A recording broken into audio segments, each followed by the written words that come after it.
Thurman fight. Oh, that's a good fight. Yeah, good fight. That's a very good fight. I like Thurman in that fight. Garcia, because I've been asking for Garcia for Pacquiao for a long time now, but we just couldn't make it happen somehow. But that's a very good fight. I'll watch that one. Would you want Manny to get the winner of that fight, Freddie? A lot of talk's been about Manny fighting the PBC fighter. Roner got close, didn't happen.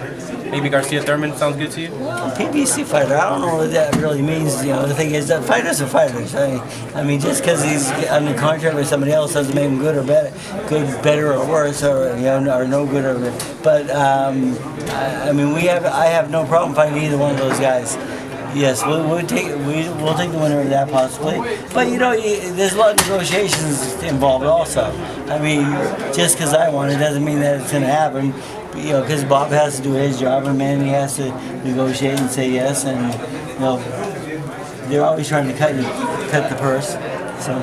Freddie, Roman Gonzalez, he recently won his 4th title in his 4th weight division. Do you think anybody will match or surpass Manny's 8 divisions?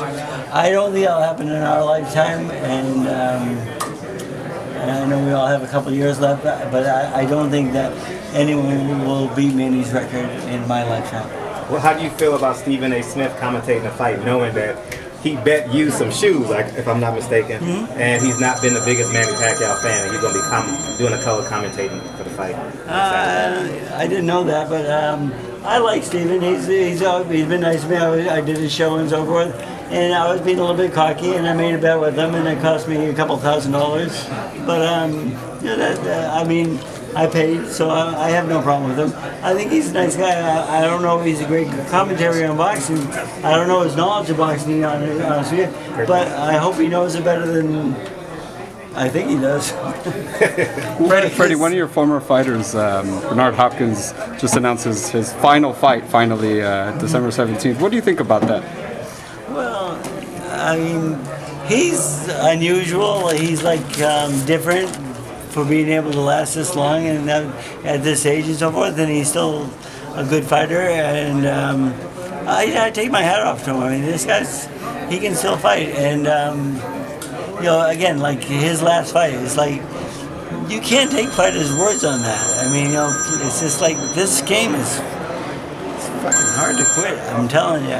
I mean, I remember when Eddie told me to retire, and I said, no, why don't you retire? You're older than I am. So, I mean, I was mad that my career was over, and that he wants me to retire. So I fight 5 more times, and I lose 4 of the 5 fights, so I guess he was right. But why is that? Why do you think it's so hard for fighters to leave this game? It's addictive. It's a very addictive sport. I mean, I've been doing this since I was 6 years old. I didn't like it at first. I just did it to help my dad. But then somewhere along the way, when I was 13, 14, I started to like it. And then when I turned pro, I loved it. And then I came up short a little bit. I didn't win the world title like I wanted to. I was a little disappointed. But I found something I do better. And training's been a lot of fun for me, and that's why we're here. I mean, I don't know what I would do in my life if I didn't have boxing. Yeah,